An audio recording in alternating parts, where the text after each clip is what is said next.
दोस्तों ये मदरबोर्ड है MSI A520MA Pro, ठीक है। M4 सॉकेट का मदरबोर्ड है। इसका कनेक्शन आज हम एक्सप्लेन करने वाले हैं आपको।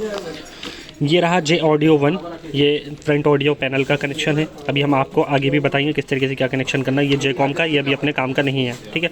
इसके बाद अपने काम का कनेक्शन है USB 1, ये USB पोर्ट के कनेक्शन है। देखो यहाँ पर लिखा हुआ USB, मोस्टली बोर्ड में नहीं लिखा रहता तो उसको किस तरीके से पहचान होगा। 4 और 5 9 पिन रहती है, लेकिन उसकी राइट साइड में एक पिन गायब रहती है। अब मेरा राइट होगा, आपका लेफ्ट होगा, वो आपको समझना पड़ेगा, है ना।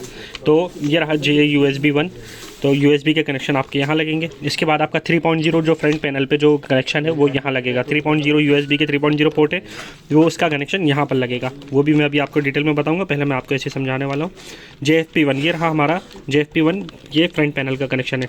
यहाँ पर अगर हम इन दोनों को शॉर्ट करेंगे, लाइक अभी अगर हम इन दोनों को शॉर्ट करेंगे जिससे हमारा पावर ऑन हो जाएगा, उसी के जस्ट सामने वाली जगह से अगर हम शॉर्ट करेंगे तो ये हमारा रीस्टार्ट हो जाएगा। और इसी के जस्ट पावर वाली के जस्ट बाजू में पावर प्लस और पावर माइनस LED रहती है, और रिसेट के जस्ट बाजू में हार्ड डिस्क की LED रहती है जो दुप दुप होती रहती है, ठीक है। और इसके बाद ये अपना SATA कनेक्शन है, ये तो मोस्टली लोग जानते ही हैं। इसके बाद ये 24 पिन कनेक्टर है CPU का, क्या बोलते हैं, मदरबोर्ड को पावर देने के लिए। इसके बाद आपका कनेक्शन है CPU फ़ैन का। यहाँ पर स्टॉक फ़ैन है तो आपको यहाँ पर इसका कनेक्शन यहाँ लगाना, ना कि यहाँ पर। कई लोग मिस्टेक कर देते हैं, सिस फ़ैन में कनेक्शन लगा देते हैं। यहाँ कभी भी कनेक्शन नहीं लगाना चाहिए, क्योंकि ये सिस फ़ैन का कैबिनेट के फ़ैन का कनेक्शन है। और ये रहा 4 पिन कनेक्टर, इसमें अपन CPU को पावर देंगे। यहाँ से CPU पावर लेगा। कैबिनेट के अंदर लगा के दिखाऊंगा कि कौन सा कनेक्शन कहाँ लगने वाला है। तो ये देखो, ये अपना फ़ैन का कनेक्शन, तो फ़ैन का कनेक्शन हम CPU फ़ैन में लगाएंगे। जैसे कि यहाँ पर एक देखो हल्का सा कट लगा है, यहाँ पर भी एक हल्का सा कट लगा, तो देखो मैं इसमें लगाऊंगा। ये मेरा CPU फ़ैन का कनेक्शन होगा। अब अपन लेके चलते हैं कैबिनेट में। दोस्तों ये है हमारा आंटीस्पोर्ट का कैबिनेट। यहाँ पर अभी हम मदरबोर्ड लगाएंगे, लेकिन उससे पहले हम आपको कनेक्शन करके दिखाएंगे कि कौन सा कनेक्शन कहाँ लगने वाला है। तो दोस्तों चलिए अब अपन कनेक्शन लगाते हैं। सबसे पहले हम लगाएंगे ऑडियो का कनेक्शन। तो जैसा कि अब आप देख सकते हो, ये है ऑडियो का कनेक्शन। इस पर लिखा हुआ देखो HD ऑडियो, ठीक है। अब हम यही सेम कनेक्शन हम मैच करके इसमें लगाएंगे। ये हमने ऑडियो का कनेक्शन लगा दिया, ठीक है। अब हमें लगाना है USB का कनेक्शन। तो कैबिनेट में हम USB का कनेक्शन ढूंढेंगे। इसमें कैबिनेट में USB का कनेक्शन है ही नहीं, ठीक है। किसी किसी कैबिनेट में नहीं होता, क्योंकि वो लोग सारा USB इसके अंदर ऐड कर देते हैं 3.0 वाले पोर्ट में। तो हम 3.0 लगाएंगे अब सीधा, क्योंकि यही 3.0 आपका यहाँ पर काम करने वाला है। फ्रंट पैनल पे जो भी 3.0 पोर्ट रहते हैं, जैसे कि ये रहे, ये पोर्ट्स हैं, ठीक है। ये पोर्ट्स आपके काम करने वाले हैं।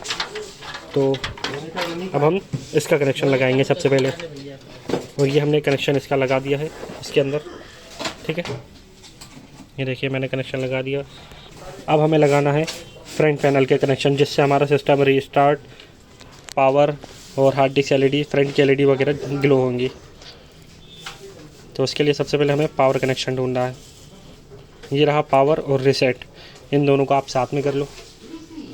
ये पावर के साथ रिसेट, ये रहा पावर, और ये इसकी की जस्ट पीछे रिसेट। तो हम पावर रिसेट के बिल्कुल अपोजिट साइड रखेंगे, ठीक है। पावर को हमने जहाँ बोला था वहीं पर ही लगाएंगे। ये पहले हमने रिसेट लगा दिया है, अब जस्ट हम लगाएंगे पावर। देखो हमने यहाँ पर रिसेट लगा दिया, अब हम लगाएंगे पावर। हमने यहाँ पर रिसेट और पावर दोनों साथ में लगा दिया। अब बारी आती है इनके LED की, जो रिसेट और पावर की जो LED उसे कैसे लगाएं। तो रिसेट की LED, ये जो रिसेट वाला बटन है, इसी के सामने हार्ड डिस्क की LED लगेगी, और हार्ड डिस्क की LED लगा दी। और अब हम लगाएंगे पावर LED प्लस और माइनस। तो प्लस वाला हमारा सबसे बाहर साइड हमेशा प्लस रहता है, तो हम यहाँ पर प्लस ही लेंगे सबसे बाहर वाले साइड पे। आप चाहो तो इन दोनों को साथ में लेके लगा सकते हो, जैसे कि ये मेरा प्लस माइनस है। देखो अब आप प्लस माइनस, अगर आपका माइनस इधर उधर भी हुआ या प्लस इधर उधर भी हुआ तो घबराने वाली बात नहीं है, कुछ भी ख़राब नहीं होगा। आप निकाल के वापस से सही जगह लगा सकते हो। ये हो गए हमारे सारे कनेक्शन पूरे, ठीक है। अब हमारा मेन कनेक्शन जिससे मदरबोर्ड को पावर जाएगी वो है 24 पिन की, ठीक है। ये हमने 24 पिन का कनेक्शन यहाँ लगा दिया मदरबोर्ड में, ताकि मदरबोर्ड को पावर जाए। अब हमारा सबसे मेन आता है CPU को पावर देना। अब इस SMPS में CPU को पावर देने के लिए 4 सॉकेट है ना, सॉरी 4 बोल रहा हूँ, 8 सॉकेट है, जबकि हमें पावर सिर्फ 4 पिन से ही देनी है, क्योंकि मदरबोर्ड में स्लॉट ही नहीं है। तो हम सिर्फ 4 पिन वाले को अलग कर लेंगे। कोई भी इन दोनों में से जो भी लग जाए, इन दोनों में से 4 पिन वाला मैंने अलग कर दिया है, और अब हम 4 पिन वाला इसमें इंस्टॉल करेंगे। हमने ये इंस्टॉल कर दिया है और इसको हम यहीं पर ही मोड़ देंगे, या आप चाहो तो आप कहीं पर भी ले जा सकते हो, पीछे से निकाल भी सकते हो उसको। तो फाइनली हमारे सारे कनेक्शन चालू लग चुके हैं और अब हम सिस्टम चालू करेंगे। लेकिन उससे पहले हम हार्ड डिस्क या SSD का हार्ड डिस्क का कनेक्शन लगाना भूल गए हैं। तो SATA केबल का कनेक्शन, ये हमारी हार्ड डिस्क का कनेक्शन होता है ना, SATA केबल ये जो दिख रही है उसका कनेक्शन ये यहाँ रहेगा मदरबोर्ड में, को लगा दिया फाइनली। और अब हमारे सारे कनेक्शन कंप्लीट हो चुके हैं। एक कनेक्शन और बच गया यार, ठीक है, तो एक कनेक्शन और बचा, इसको भी अब हम लगाएंगे। ये हमारे वाला कनेक्शन भी लग गया, सारे कनेक्शन कंप्लीट हो गए। अब हम सिस्टम में पावर केबल लगा के चालू करके देखेंगे। ये HDMI केबल है, ये हम मदरबोर्ड में लगाएंगे क्योंकि हमारे पास ग्राफिक कार्ड नहीं है इसमें।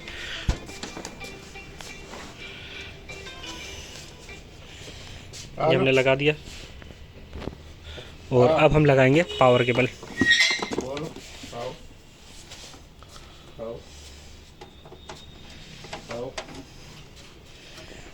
पावर केबल अब हमने लगा दिया है और सिस्टम पावर ऑन भी है।